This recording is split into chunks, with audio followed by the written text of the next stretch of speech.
It's 3 March 2011, and all of my good clothes are in the wash. Okay everyone, first and foremost, we had a winner for our Denki Unagi Candroid contest.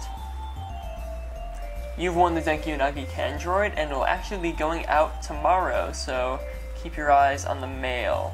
In regards to new news, the only thing that's really gotten released are rumors about the actual people who are supposed to be the reptile and the dinosaur greed from Kamen Rider OOOs.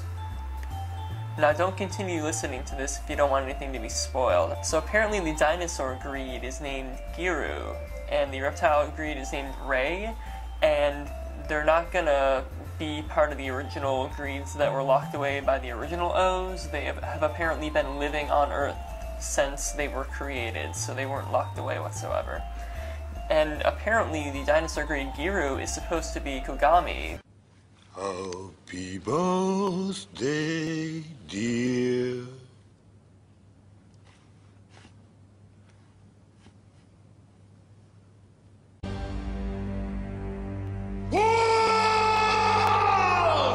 The president of the Kogami Foundation, while Ray is supposed to be Dr. Maki, who is the guy who works for Kogami.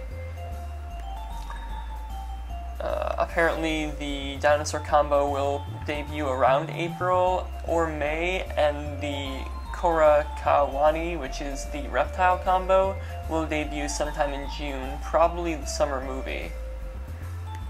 There's also rumors that Gamel's arm is going to regenerate in a similar fashion to Ankh, unlike Mezul, who apparently is going to fully regenerate, but again, that's just another rumor.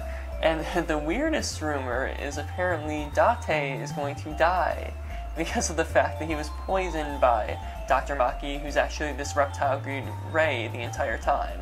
But he's going to be resurrected because of Giru's ability, Kogame's abilities, and he's going to be used as possibly a bad rider. Again, that sounds really silly, and I don't know how likely that is, but it's so sad to think of Date dying off. He's such a lighthearted character, and I'd hate to think of the series without him.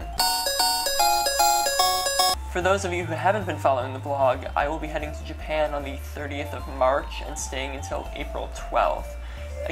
This whole month is going to be Kamen Rider themed because of the fact that the movie is coming out the 1st of April, so everything's ramping up, people are buying merchandise, new items are coming out, other than the OOO's medals and all that. And from a picture that I saw on one of my friend's blogs, Kaiju Corner, the magazine shelf was just stacked with reissues of Kamen Rider photo books and magazines that were all Kamen Rider themed. The 40th anniversary is something big and important for Kamen Rider, so there's bound to be a lot more than just the movie premiere and a couple of new toys. There's hopefully going to be maybe a live show or something. That'd be awesome. I really don't know too much information about it. It's probably going to be more in the April time frame, but I'm going to have 12 days to see if there's anything. Now, semi-recently on eBay, I ended up picking up 2 objects I've never had before. I never collected any of the Kamen Rider double Dopat memories, and I ended up picking up these sweets and the Puppeteer for cheap from a man on eBay. And for those who don't know, they're like plastic.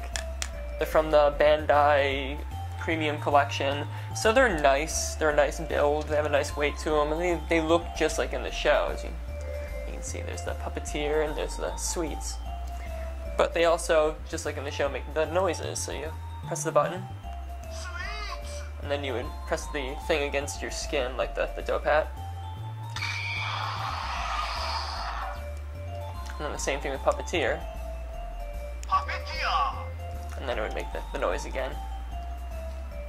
Now they're really nice. They're not as nice looking as the T2 Gaia memories, because the T2 Gaia memories don't have like the ridges and all that stuff. These look almost prehistoric. And the T2s look more like USB drives, but they're still pretty cool props. Got them for cheap, and wish I got some more because I hate being limited to just the 2 different sound effects. I ended up talking to a person on the Henshin Justice forums, though, in regards to actually pre-ordering some of the T2 Gaia memories. So in June or July, when the set gets released, I should hopefully have about 5 of those, which I'm really excited about. One of the ones that I really wanted that he ended up having for sale was the Ice Age one, and I just like it because of the name. I'm not a big fan of the what the little logo is, or the dope hat specifically, but it's a really cool sounding memory. Another factor of the Japan 2011 trip is the fact that I've created a series of challenges that I have to accomplish based on various Kamen Rider OOO's greeds and their core medals. It has me doing everything from going to the Shinjuku Golden Guy and drinking in one of the authentic bars and then walking all the way back to Akihabara at night, or taking a boat on the Kanda or Sumida River, or going to Skigi Market and eating shirashi, or getting pictures of auctions there, or even climbing Tokyo Tower and taking pictures at the day and night transition. Some of them are fairly easy, like the one involving the Skigi Market, but some of them, like the one UVA challenge, I have to survive an entire day without eating anything. The only thing I can do for sustenance is drink Japanese third beer, which is disgusting, and I have to last 24 hours doing that.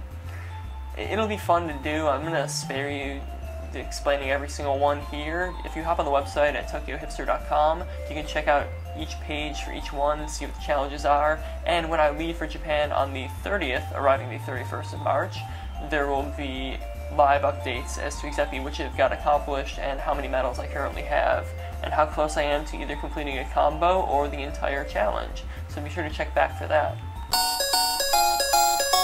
Well, that's all I have for this video update. Be sure to check back again soon for another video update, as well as many updates from the upcoming Penny Arcade Expo next weekend in Boston, as well as the Japan trip coming at the end of the month and middle of April.